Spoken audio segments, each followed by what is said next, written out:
नमस्कार दोस्तों। आज के इस वीडियो में हम अपने पूर्व अध्याय राजपूत और मुस्लिम प्रतिरोध की कड़ी में राज सिंह और औरंगजेब के संबंधों का अध्ययन करेंगे। राज सिंह जो कि मेवाड़ के एक महत्वपूर्ण शासक थे। राज सिंह के औरंगजेब के साथ प्रारंभ में संबंध अच्छे थे, यहाँ तक कि औरंगजेब के उत्तराधिकार युद्ध में राज सिंह ने औरंगजेब का ही समर्थन किया। लेकिन बाद में अनेक कारणों से राज सिंह और औरंगजेब के संबंध खराब हो गए, जिसके कारण निम्नलिखित थे। सबसे पहला कारण चारुमती अथवा रूपमती प्रकरण। चारुमती अथवा रूपमती प्रकरण। चारुमती या रूपमती किशनगढ़ की राजकुमारी थी, जिनका विवाह औरंगजेब से तय हुआ। लेकिन रूपमती या चारुमती, इनमें कई जगह पर रूपमती नाम आता है, कई जगह पर चारुमती नाम आता है, तो इसलिए मैं इन दोनों का ही उच्चारण कर रहा हूँ।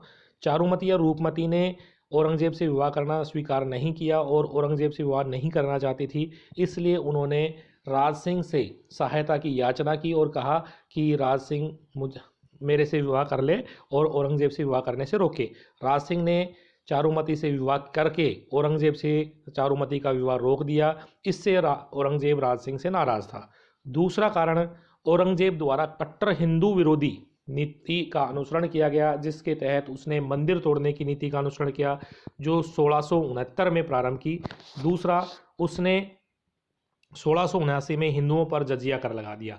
राज सिंह द्वारा इन दोनों ही नीतियों का विरोध किया और इसके परिणाम स्वरूप जब औरंगजेब ने बहुत सारे मंदिर तोड़े तो वहाँ से जो ब्राह्मण और पुजारी और मूर्तियों को लेकर अनेक लोग वहाँ से आए, तो राज सिंह ने अपने यहाँ पर उनको शरण दी और इसी के परिणाम स्वरूप राज सिंह ने दो बड़े मंदिरों का निर्माण करवाया, जिनमें एक मंदिर सिहाड़ में श्रीनाथ जी का मंदिर और दूसरा कांकरोली में द्वारकाधीश का मंदिर।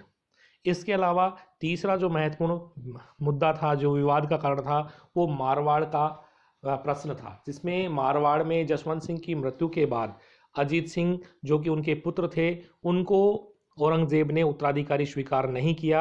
अजीत सिंह राज सिंह की बहन के पुत्र थे, इसलिए राज सिंह ने अजीत सिंह का साथ दिया और औरंगजेब का विरोध किया। इसलिए भी दोनों के मध्य विवाद था। राज सिंह ने अजीत सिंह को केलवा की जागीर प्रदान की और मारवाड़ के स्वतंत्रता संग्राम में दुर्गादास राठौड़ का सहयोग किया और देबारी का समझौता किया। इसके परिणाम स्वरूप राज सिंह और औरंगजेब के संबंध खराब हुए। परिणाम स्वरूप औरंगजेब ने मेवाड़ पर आक्रमण किया और देसूरी का नाल युद्ध हुआ दोनों के मध्य, जिसमें राज सिंह की पराजय हुई और राज सिंह ने अंततः औरंगजेब की सभी शर्तें स्वीकार किया, जिसके तहत राज सिंह अजीत सिंह की सहायता नहीं करेगा, उनसे दूर रहेगा और औरंगजेब की अधीनता स्वीकार करेगा। देसूरी का नाल युद्ध केवल औरंगजेब और राज सिंह के मध्य युद्ध के रूप में ही नहीं जाना जाता है, बल्कि यह हाड़ी रानी सलह कंवर के बलिदान के लिए जाना जाता है। हाड़ी रानी जो कि रतन सिंह चुंडावत की पत्नी थी, जिनका विवाह अभी अभी हुआ था, और जब रतन सिंह चुंडावत विवाह युद्ध में चले गए, विवाह प्रांत युद्ध में चले गए, तो उन्होंने हाड़ी रानी राजकुमारी सलह कंवर से अपनी निशानी की तौर पर कुछ मांगा, तो हाड़ी रानी सलह कंवर ने अपने सर को काटकर उनको निशानी के तौर पर भेंट कर दिया। इस घटनाक्रम का उल्लेख कवि मुकुल द्वारा सैलानी नामक पुस्तक में की गई है। राज सिंह अंततः पराजित हुए और इस तरह से राज सिंह ने औरंगजेब की कट्टर धार्मिक नीतियों, औरंगजेब की गलत नीतियों का विरोध किया और इसीलिए उनको विजय कट धातु कहा जाता है। और हम ये भी कह सकते हैं कि राज सिंह मेवाड़ के अंतिम शासक थे जिन्होंने मुगलों का प्रतिरोध किया। राज सिंह केवल सैन्य दृष्टिकोण से ही महत्वपूर्ण नहीं थे, बल्कि राज सिंह ने अनेक निर्माण कार्य करवाए। उन्होंने राजनगर नामक एक कस्बा बसवाया, एक राज समंद नामक झील बनवाई, जो कि अकाल राहत कार्यों के लिए गोमती नदी का पानी रोककर बनवाई गई थी।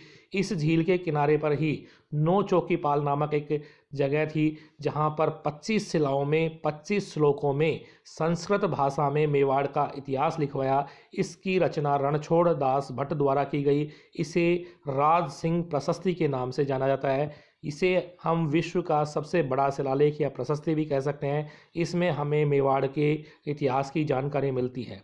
इसके अलावा इन्होंने श्रीनाथ जी का मंदिर, द्वारकाधीश का मंदिर आदि का निर्माण भी करवाया। इस प्रकार हम कह सकते हैं कि राज सिंह अंतिम शासक थे मेवाड़ के, जिन्होंने अपनी स्वतंत्रता और स्वाभिमान की रक्षा के लिए कदम उठाए, जिन्होंने हिंदू धर्म की रक्षा के लिए कदम उठाए और जिन्होंने बड़े पैमाने पर निर्माण कार्य करवाए और जिन्होंने मेवाड़ के इतिहास को संरक्षित करने के लिए राज सिंह प्रशस्ति का निर्माण करवाया, जिन्होंने राजसमंद झील और राजनगर कस्बा, जिसे आजकल राजसमंद कहा जाता है, की स्थापना करवाई। धन्यवाद।